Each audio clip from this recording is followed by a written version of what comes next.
ಮಾಯಾ, ನೀಲಕಂಠಂಗೆ ಒಂದು ಫೋನ್ ಮಾಡು.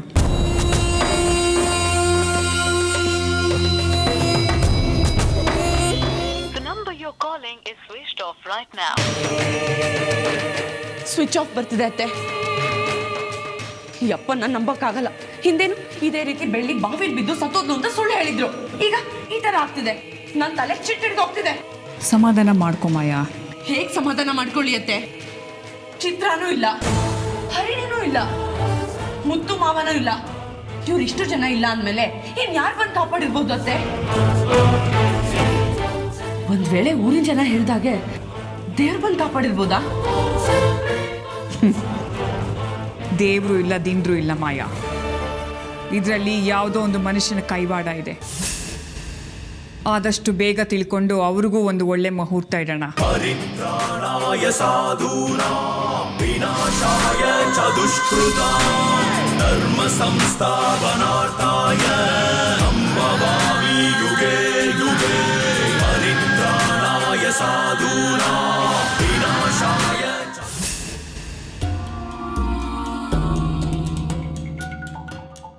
ಓಹೋಹೋ, ಏನು ರಾಹು ಕೇತುಗಳೆಲ್ಲ ಒಟ್ಟಿಗೆ ಕೂತ್ಕೊಂಡು ಏನೋ ಯೋಚನೆ ಮಾಡ್ತಿದ್ದಾರೆ.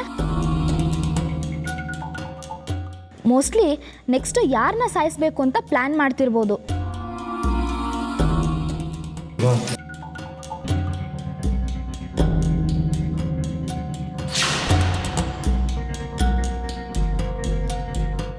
ತುಂಬ ಕೆಲಸ ಇದೆ ಅಂತ ಮನೆಗೆ ಕರ್ಕೊಂಡು ಹೋಗಿದ್ರು. ದಿಢೀರಂತ ಪ್ರತ್ಯಕ್ಷ ಆಗ್ಬಿಟ್ಟಿದ್ಯಾ? ಪಾಪಿಗಳ ಸಂಹಾರ ಮಾಡೋಕ್ಕೆ ದಿಢೀರಂತ ಪ್ರತ್ಯಕ್ಷ ಕೊಡಲೇಬೇಕು ಅತ್ತೆ.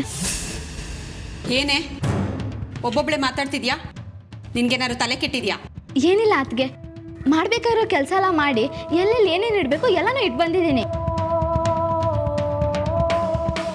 ನಾನು ಮಮತಾ ಅಜ್ಜಿ ಎಲ್ಲ ಸೇರಿ ಸ್ವೀಟ್ ಮಾಡಿದ್ವಿ, ನಿಮಗೆ ಕೊಟ್ಟೋಗೋಣ ಅಂತ ಬಂದೆ. ಮಾಯಾ, ನಿನ್ನ ಫೇವ್ರೆಟ್ ಸ್ವೀಟ್ ತಂದಿದ್ದೀನಿ, ತಿಂತೀಯಾ? ಪರವಾಗಿಲ್ಲ ಹರಿಣಿ, ನೀನು ನೋಡಿದಾಗಲೇ ಸ್ವೀಟ್ ತಿಂದಷ್ಟು ಖುಷಿ ಆಯಿತು. Thank you.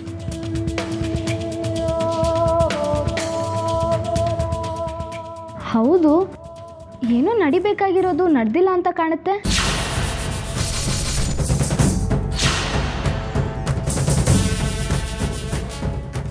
ನಡೆದಿಲ್ಲ ಅನ್ನೋದು ನಿನಗೆ ಹೇಗೆ ಗೊತ್ತು? ನೀವು ಈ ರೀತಿ ಡಲ್ಲಾಗಿ ಕೂತ್ಕೊಂಡು ಯೋಚನೆ ಮಾಡ್ತಿದ್ರೆ ಗೊತ್ತಾಗಲ್ವಾ? ಅದಕ್ಕೆ ಕೇಳ್ದೆ ಅಷ್ಟೇ. ತುಂಬಾ ಇಂಪಾರ್ಟೆಂಟ್, ಬಂದಿರೋ ಕೆಲಸ ನೋಡ್ತೀಯಾ? ನೀವೆಲ್ಲ ಯಾಕೆ ಇಷ್ಟೊಂದು ಟೆನ್ಷನ್ ಮಾಡ್ಕೋತಿದ್ದೀರಾ? ಆರಾಮಾಗಿ ಖುಷಿಯಾಗಿ ಸ್ವೀಟ್ ತಿನ್ನಿ ಆಯ್ತಾ? ನಾನು ಸ್ವೀಟ್ನ ಒಳಗಡೆ ಇಟ್ಟಿರ್ತೀನಿ. ಬೆಳ್ಳಿ, ಇವ್ರಿಗೆ ಸ್ವೀಟ್ ಕೊಡೋದು ಮರಿಬೇಡ.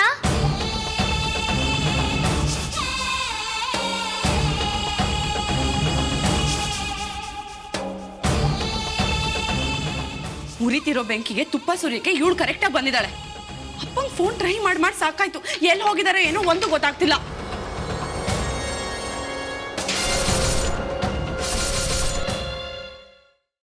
ಬೆಳ್ಳಿ,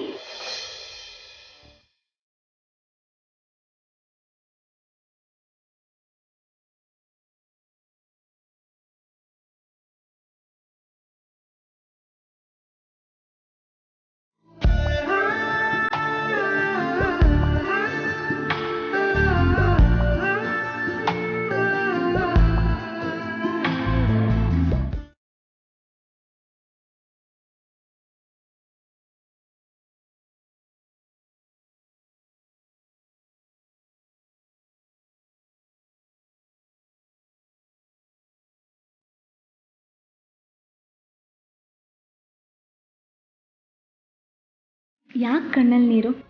ನಾನು ಬಂದಾಯ್ತಲ್ವಾ?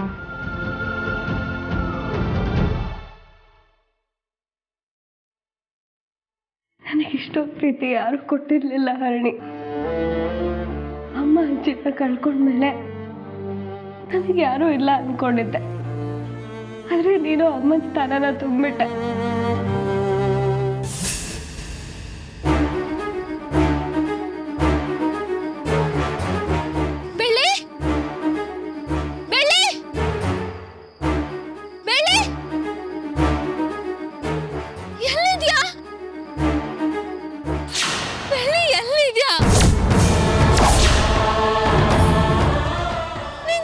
ಕುಡ್ಸಿದ್ದಾರೆ ಬೆಳ್ಳಿ, ಎಲ್ಲಿದ್ಯಾ?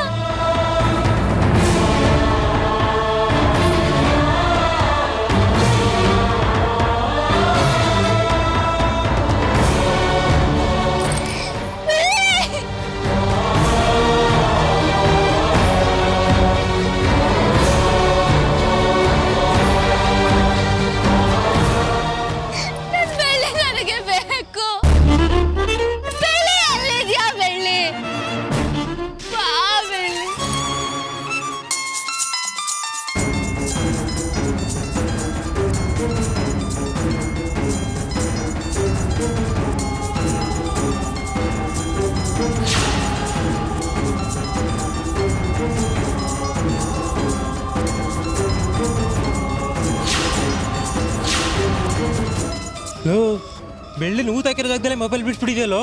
ಎತ್ಕೋದು.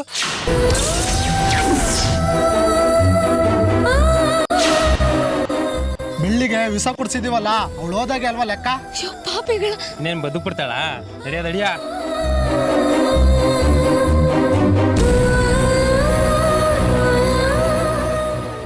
ಬೆಳ್ಳಿ ಬೆಳ್ಳಿ ಬೆಳ್ಳಿ, ನೀನ್ ಇಲ್ಲಿದ್ಯಾ? ನಾನು ಬಂದೆ.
ಬೆಳ್ಳಿ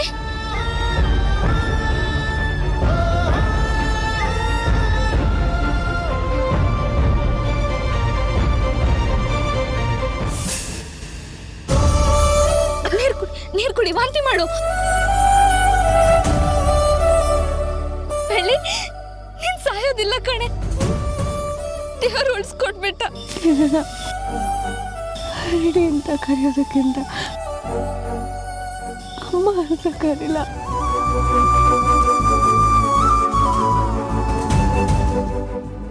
ನೀನ್ ಬಂದು ಕಾಪಾಡಲಿಲ್ಲ ಅಂದಿದ್ರೆ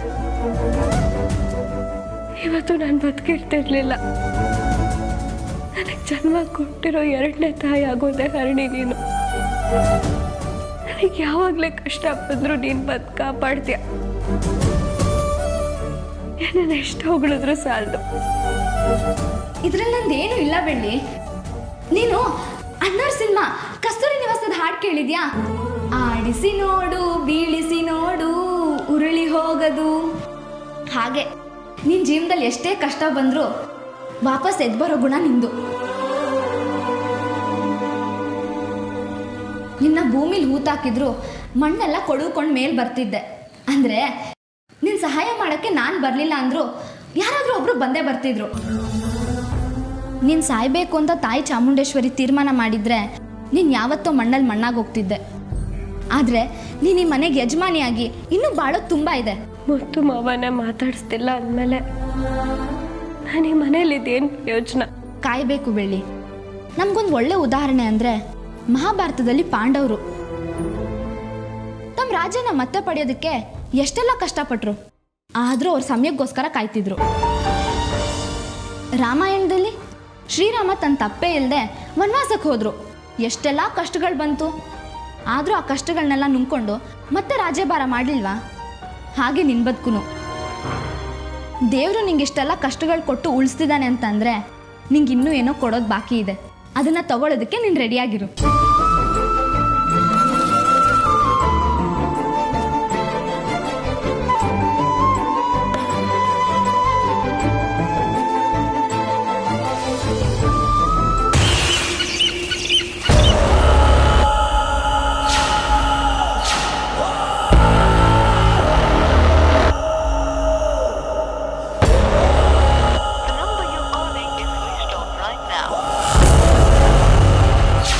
ನೀನು ಎಷ್ಟು ಫೋನ್ ಮಾಡಿದ್ರು ಫೋನ್ ಅಂತೂ ಕನೆಕ್ಟ್ ಆಗಲ್ಲ.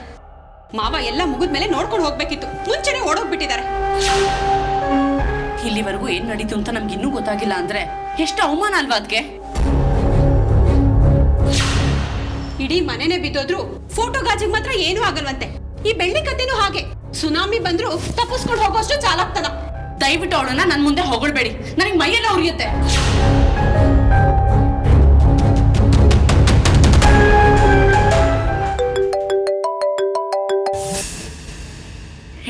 ಪುರೋಹಿತರು ಫೋನ್ ಮಾಡಿದ್ರು.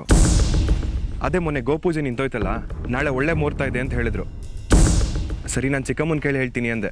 ನೀನೊಂದ್ಸರಿ ಚಿಕ್ಕಮ್ಮನ ಕೇಳು. ಸರಿ ಮಾವ. ಅವ್ರು ಓಕೆ ಅಂದರೆ ನಾಳೆನೇ ಪೂಜೆಗೆ ಏರ್ಪಾಡು ಮಾಡು.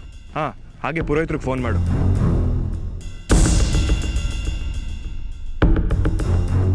ಏನಂತೆ ಮುತ್ತುಗೆ? ಗೋಪೂಜೆ ಮಾಡೋದಕ್ಕೆ ನಾಳೆ ಒಳ್ಳೆ ಮುಹೂರ್ತ ಇದೆ, ಚಿಕ್ಕಮ್ಮಂಗೆ ಒಂದು ಮಾತು ಕೇಳಿ ಹೇಳು ಅಂತ ಹೇಳಿದ್ರು. ಏನಂತೀರತ್ತೆ?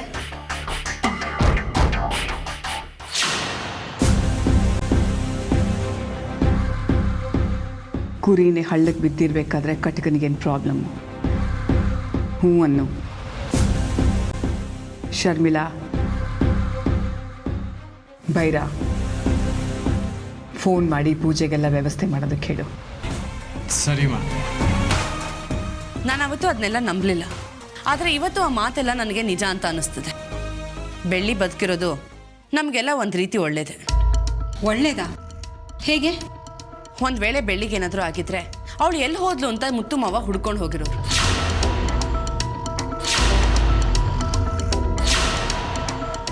ಬೆಳ್ಳಿ ಸತ್ತಿದ್ದಾಳೆ ಅಂತ ಕೊನೆಗೆ ಗೊತ್ತಾಗಿ ಅದಕ್ಕೆ ಕಾರಣ ಯಾರು ಅಂತ ಹುಡ್ಕೋ ಅಷ್ಟರಲ್ಲಿ ಮದುವೆಗೆ ತುಂಬ ಟೈಮ್ ಆಗಿರೋದು. ಆದರೆ ಈಗ ಅದು ಯಾವ ಪ್ರಾಬ್ಲಮ್ಮೂ ಇಲ್ಲ. ನಾಳೆ ಈ ಪೂಜೆ ಒಂದಾಗೋದ್ರೆ ಇನ್ನೆಲ್ಲ ಕೇಕ್ ವಾಕ್ ಈಸಿಯಾಗಿ ನಡೆದೋಗುತ್ತೆ.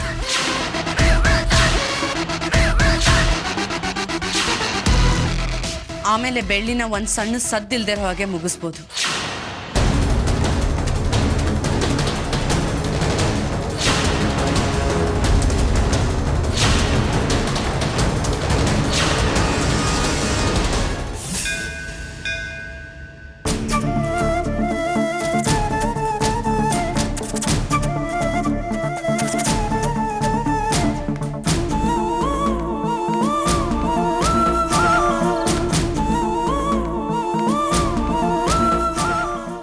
ಬೆಳ್ಳಿ, ನಿನ್ನೆ ನಡೆದಿರೋ ಬಗ್ಗೆ ಇನ್ನೂ ಯೋಚನೆ ಮಾಡ್ತಿದ್ಯಾ?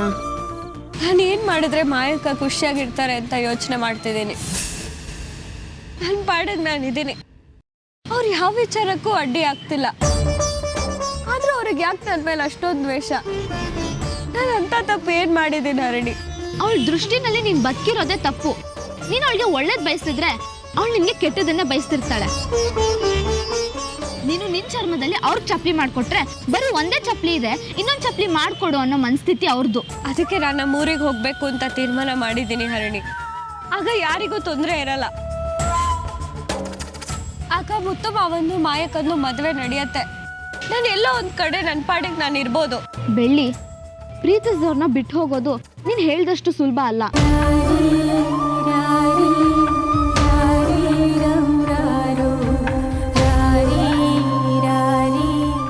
ನನ್ನಿಂದ ಸುಮ್ಮನೆ ನಿನಗೆ ಹಿಂಸೆ ಅಂತ ಅಷ್ಟೇ. ನಮಗಿಷ್ಟ ಇರೋರು ನಮ್ಮ ಜೊತೆಗಿದ್ರೆ ಅದೇ ಒಂಥರ ನೆಮ್ಮದಿ. ಅವ್ರು ನಮ್ಮ ಜೊತೆಗಿದ್ರೆ ನಮ್ಗೆ ಎಂಥದೇ ಕಷ್ಟ ಬರಲಿ ಅದನ್ನೆಲ್ಲ ನಾವು ಧೈರ್ಯವಾಗಿ ಎದುರಿಸ್ಬೋದು. ಬೆಳ್ಳಿ, ಈ ದೇವ್ರ ಸನ್ನಿಧಿನಲ್ಲಿ ನಿಂತ್ಕೊಂಡು ಒಂದು ನಿಜ ಹೇಳ್ತೀನಿ, ಕೇಳಿಸ್ಕೊ. ನಿನಗೂ ಮುತ್ತು ಮಾವಂಗೂ ಇನ್ನು 64 ದಿನದಲ್ಲಿ ನಾನೇ ಮುಂದೆ ನಿಂತು ಮದುವೆ ಮಾಡಿಸ್ತೀನಿ. ಇದು ಸತ್ಯ ಸತ್ಯ ಸತ್ಯ.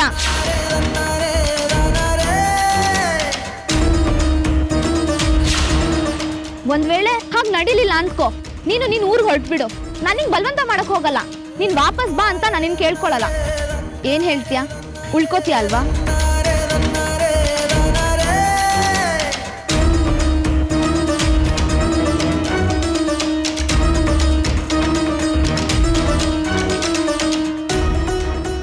ಪ್ರೀತಿನ ಹಿಡೀಲ್ ಕೊಡೋರು ನೋಡಿದ್ದೆ, ಆದ್ರೆ ಬೊಕ್ಸೇಲ್ ಕೊಡೋರು ಇದ್ದಾರೆ ಅಂತ ನಿನ್ನೆ ನೋಡಿದ್ಮೇಲೆ ಗೊತ್ತಾಯ್ತು.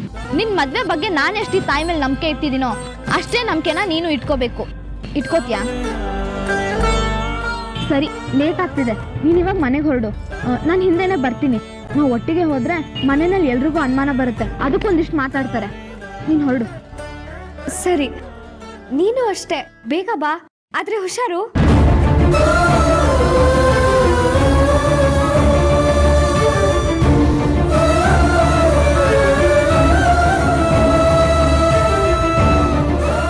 ತಾಯಿ, ನಾನು ನನ್ನ ಮನಸ್ಸಲ್ಲಿ ಒಂದು ಕೆಲಸನ ಮಾಡಬೇಕು ಅಂತ ಅಂದ್ಕೊಂಡಿದ್ದೀನಿ. ಆದರೆ ಅದನ್ನು ಮಾಡೋದಾ ಬೇಡ ಅನ್ನೋ ಗೊಂದಲದಲ್ಲಿ ಸಿಕ್ಕಾಕೊಂಡಿದ್ದೀನಿ. ದಯವಿಟ್ಟು ಅದಕ್ಕೆ ಒಂದು ಸರಿಯಾದ ಉತ್ತರ ಕೊಡ್ತೀಯಾ? ನೀನು ಸರಿಯಾದ ಉತ್ತರ ಕೊಡ್ತೀಯ ಅಂತ ನಾನೀ ತೀರ್ಮಾನ ಮಾಡಿದ್ದೀನಿ.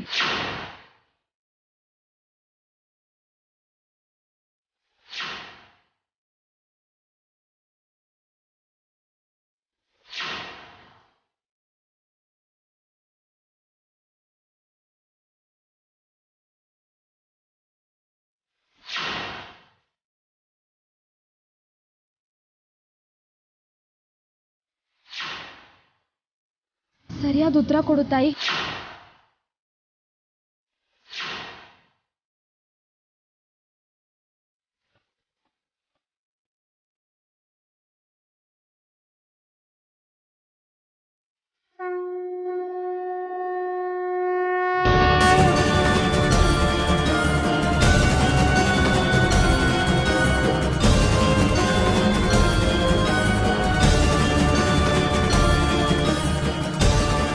ತಾಯಿ, ನಾನು ಮಾಡಬೇಕಾಗಿರೋ ಒಳ್ಳೆ ಕೆಲಸ ಏನು ಅಂದರೆ ಆ ಮಾಯನ್ನ ಮುಗಿಸೋದು. ಅವಳೊಬ್ಳು ಈ ಭೂಮಿ ಮೇಲಿಲ್ಲ ಅಂದರೆ ಇಲ್ಲಿ ಎಲ್ಲ ಜೀವಗಳು ನೆಮ್ಮದಿಯಾಗಿರುತ್ತೆ. ನನ್ನ ಮಗುನ ಸಾಯಿಸಿರೋ ಸೇಡ್ಗೆ ನಾನು ಪ್ರತೀಕಾರ ತೀರ್ಸ್ಕೊತೀನಿ ತಾಯಿ. ನಾಳೆ ಗೋಪೂಜೆ ನಡೆಯೋಕ್ಕಿಂತ ಮುಂಚೆ ನಾನು ಆ ಮಾಯಿನ ಕತೆನ ಮುಗಿಸ್ತೀನಿ. ಇದಕ್ಕೆ ನೀನು ಅಪ್ಪನೆ ಕೊಟ್ಟಿದ್ಯಾ ತಾಯಿ. ಇದೇ ಥರ ಎಲ್ಲ ಕೆಲಸಗಳು ಸಲೀಸಾಗಿ ನಡೆಯೋ ಹಾಗೆ ಮಾಡು. ನಿನ್ನೇ ನಂಬಿದ್ದೀನಿ, ದಯವಿಟ್ಟು ಕೈ ಬಿಡಬೇಡ. ಹರಿ ಓಂ ಶ್ರೀ ಗುರುಭ್ಯೋ ನಮಃ. ಹರಿ ಓಂ ಗೋ ದೇವತಾ ಪೂಜ್ಯಾಮಿ. ಓಂ ಭೂರ್ಭ್ರ ಸಂತಸ್ಸರಂ ಬರ್ಗೋ ದೇವಸ್ಯ ಧೀಮಹಿಂ ಧಿಯೋ ಯೋ ನಃ ಪ್ರಚೋದಯಾತ್. ಅಮ್ಮ ಕರೀರಿ, ಬೇಗ ಮುಹೂರ್ತ ಮೀರೋಯ್ತು. ಮಾಯಾ, ಮುತ್ತು, ಬೇಗ ಬನ್ನಿ.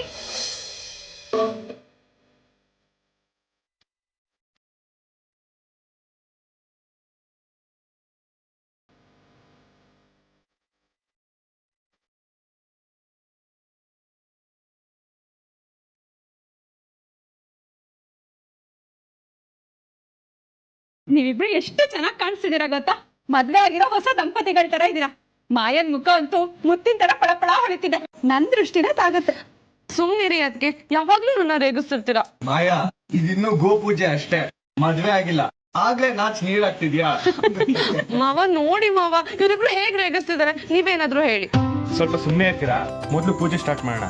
ಅವ್ರು ಹೇಳೋದ್ರಲ್ಲಿ ತಪ್ಪೇನಿದೆ ಮಾಯಾ, ನೀನು ಅಷ್ಟು ಚೆನ್ನಾಗಿ ಕಾಣಿಸ್ತಿದೀಯಾ. ಪೂಜೆ ಸ್ಟಾರ್ಟ್ ಮಾಡೋಣ ಅಮ್ಮ. ಮಾಡಿ.